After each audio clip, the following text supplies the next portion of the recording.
But let's kind of break down this Heller story. The New York Times reports that Majority Leader Mitch McConnell was not happy with the tactics used by certain supporters of President Trump. It comes after a pro-Trump super PAC began to buy up ad time to pressure Senator Dean Heller, who also faces an uncertain re-election in 2018. Quote, the Majority Leader, already rankled by Mr. Trump's tweets, goading him to change Senate rules to scuttle Democratic filibusters, called the White House Chief of Staff, Reince Priebus, to complain that the attacks were beyond stupid. According to two Republicans with knowledge of the tense exchange, Mr. McConnell, who has been toiling for weeks, mostly in private, to put together a measure that would satisfy hardliners and moderates, told Mr. Priebus in his call that the assault by the group America First not only jeopardized the bill's prospect, but also imperiled Mr. Heller's already difficult path to re-election. The ads, which have now been pulled, reportedly also came up in the meeting with the president yesterday. And John Ralston of the Nevada Independent tweeted quotes from Senator Heller from a teletown hall last night. Quote, this just shows you they don't have the votes right now and they can't count on mine going forward. A caller asked, how do you reason with a president who lies 97% of the time? Heller reportedly responded, it is frustrating to deal with the White House that is not 100% accurate. It's very polite of the senator. And we do need to talk about the press briefing yesterday. Yeah, we'll get to that. Which was incredible. It really was. The press secretaries are incredible in this White. This whole thing is unprecedented. It really is. Mark Halperin, incredibly stupid would be a mild way to put what this ham-fisted White House has done in treating members of Congress that they need to persuade. It's it seems like he's lost Dean Heller for good. So take that one off of it. Check. I mean, how do they get this passed even 2 weeks from now when they come back from recess? Well, look, there's a lot of process stuff to talk about, and it's certainly part of the story. To me, the bigger thing is, and this applies to Dean Heller as much as it does to Ted Cruz or Mike Lee, they're not selling a product. They're selling the concept of, well, we can't fail because we hate Obamacare, and we have to pass this so we can move on.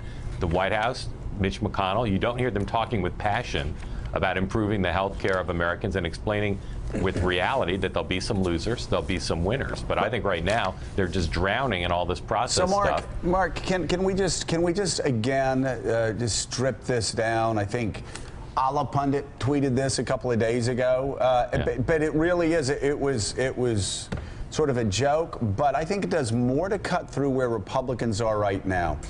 These people have tried to reorder 1/5 or 1/6 of the American economy and impact 300 million Americans' health care options, all in a haphazard way, so they could rush through and scoop up enough savings, and let's just say it, taking it from the poor in Medicaid, so they could get enough savings so they could have a tax reform bill where they gave away big tax cuts and they didn't have to deal with reconciliation. Now, anybody can spin it any way they want to spin it. That's what's happened. The Republicans, I'm sorry, but they've been acting. They don't give a damn about health care reform. They don't give a damn about fixing the system. They want the $300, $400, $500 billion for these tax cuts. And off camera, they've admitted as much. Oh, well, we just have to pass some health care bill, get some savings, and then we can do tax reform bill without reconciliation. I mean, is it any doubt they take on the toughest subject in such a haphazard way? Hey, I'm going to climb Mount Everest right after I finish smoking this carton of cigarettes. No. There's so many losers under this bill, as there is under any health care reform. And you have all these groups like the AMA against the Senate bill. You've got the loudest voices being the skeptics on the left and the right in the Senate. And you don't have anybody in the party out there speaking, including the Trump grassroots supporters, saying, we demand this bill. Quite the contrary. But Mark, isn't it what I just said? Haven't you heard that? That the Republicans said, oh, yeah, we got to pass some health care bill just so we can get to tax reform. This isn't about health care. It's about tax reform, and it's why they're failing every day. And you're not going to sell a big complicated piece of legislation if your whole body language is exactly what you're saying, which is we got to get past this. That's the attitude Mitch McConnell projects. It's the attitude the president projects. You cannot reorder this much of the economy. You cannot scare so many people about the real life consequences about a major piece of legislation without a big national conversation that says, here's why this is going to make people's lives on balance better. They're not even close to that. They're drowning in process. And they're drowning in the reality that this bill, some of the most unpopular things in the bill aren't even being discussed. But the popular things, the potentially popular things, they're not even trying to sell that. So Heidi, for all the flaws in this bill, and we've been talking about all of them for a couple of weeks now, the rationale for many Republicans has been we've got to vote on something at least because we made this promise last fall and all of last year we were going to repeal and replace Obamacare. So yes, the vote has been delayed, but when we get back from the recess, the July 4th recess, does not Mitch McConnell have to at least get this to the floor for a vote so he can reasonably say to his voters, and Rand Paul can say to his voters, you can go all the way down the line in the Republican Party, we tried to repeal and replace Obamacare, but these few senators blocked us from doing it. It's been the motto of Republicans, even in the past Congress, was let's try and appeal to the iron fist of the Tea Party, and then we can say at the end of it all, when it goes down in flames, at least we tried. The numbers don't look good now, and they may be even worse when they get back, just because when do you see, guys, members racing to put themselves on the record that they're against something after it was already pulled? That's what we saw last night with Shelley Moore Capito, some of these other Republicans who actually wanted to be on the record after the fact that they were against it. The reason why is because so many, let's look at this, 20 states where there's Republican senators where Medicaid was expanded. And guess what? One of those states is Senator Mitch McConnell's state, where 1/3 of recipients, 1/3 of the population is on Medicaid. You have to wonder whether his heart is even in this, when I know, based on my talks with McConnell's people, how concerned they are about some of these very groups that would be affected, like the coal miners. Well, and Mike, I remember being shocked a couple of months ago. They had the 10 poorest counties in America, and something like 7 of them were in Kentucky. So yeah, is Mitch McConnell's heart in this? I don't know. Maybe it is, but I can't believe if he cares about his state and the people who are suffering in his state, chances are good he's just going through the motions. Well, these senators and members of the House are about to take a 4th of July break. They're going home. They're going to hear from a lot of people who perhaps have a grandparent or a parent in a nursing home under Medicare or Medicaid. And they're going to hear from them because people are afraid, because as you just indicated, we were talking about a 1/6 of the American economy is being impacted by this. And Harold, you know the gravity of this legislation doesn't have to be spelled out because people live it each and every day with the increasing cost of medical care. But in normal times, we've grown accustomed over the years to think that, okay, things are now in the United States Senate. That's where the adults are.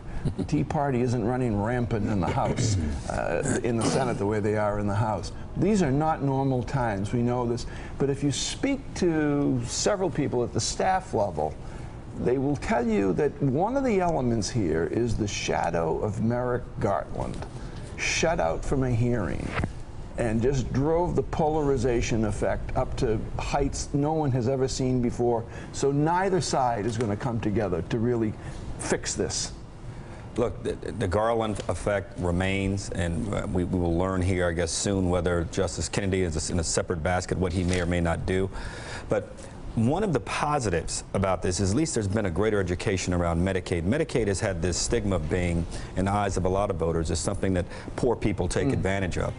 We've learned that rural hospital systems across this country depend heavily on Medicaid dollars. The nursing homes, middle-class Americans whose parents are in nursing homes rely heavily on Medicaid dollars, thanks to some of the language that's come out of the Senate. And two, to hear Lisa Murkowski yesterday, and I know that Mika mentioned this, and perhaps we'll see her footage as she walked with those Senate pages and was asked a question about working with Democrats to get this done. Her answer was forceful, Her answer was swift, and her answer was genuine. You have to hope that that's the direction that we're headed. But I worry that Joe's overall thesis here may be one that could continue to pervade the White House, where, as you heard Susan Collins echo it, that this White House just doesn't know how to work with Congress. Maybe they're just unwilling to, and their idea of working with Congress is saying, you better do this. Right. Again, And grown men and in a women who are elected dictatorship are style. not going to react positively to that kind of a message. Because Especially- this isn't a dictatorship. Especially with Right, it's a not a president dictatorship. who has a 36% approval rating in most polls. Like he can look at polls that are basically witchcraft and say, "Oh, look, I'm at 58%." But That's his way of but surviving the the day. senators, though, know that he's at about 35, 36%. They know that he's lost He's not 25% of the Republican base, and he's a guy that they can go up. They can go up against, but. Mika, there were a couple of Republicans yesterday saying, if we don't get this done, we're going to have to work with Democrats. Well, work with Yes. Democrats. You're going to have to work with Democrats because Republican governors understand they need Medicaid for the poorest among them. And But they not even the poorest. There's so It's many pretty middle simple class math. Well, I families know. are impacted by And that's this what as we're well. that's what we're talking about, the poorest, and but we've been talking about rural hospitals, as you said, been talking about our parents and grandparents depend on Medicaid, and Mika, they're going to have to work with Democrats because they're not going to get both the moderates and the Freedom Caucus together. Well, I think everybody came into this thinking this president pitched that he could make deals. He has clearly proved he cannot. He can't make deals within his own He party. can't even make a deal within Well, no, his own and party it's when so- they're in charge. That's kind of pathetic. Insulting I'm not his own even. party. That's unbelievable. I think Senator Lindsey Graham had one of the quotes of the week when he said, if you're waiting for the president to have your back, you better watch it. In other words, you better watch your back. I mean, if Yeah. you're Your Dean own Heller, president, your own I know party. it wasn't directly from the president, but this pro-Trump group, a third-party group, was going to spend $1.3 million and run 68 TV ads Wow. against a Against- Republican, who's in a tough against race. Dean Heller, who's in a tough race in a state that Hillary Clinton won in Because Nevada. he's not sure he's going to vote for a health care bill that the president called Taking me. failure Right. to a whole new level. Well, Robert Costa, Ashley Parker, and Phil Rucker have a front page piece in the Washington Post today pointing out what everyone in Washington knows, and people around the country are slowly going to find out. This president, any president, you're with him either because you fear him or you love him. Nobody fears him, and very few people love him other than his own family in the United States Senate.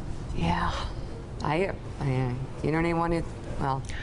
Thanks for checking out MSNBC on YouTube, and make sure you subscribe to stay up to date on the day's biggest stories. And you can click on any of the videos around us to watch more from Morning Joe and MSNBC. Thanks so much for watching.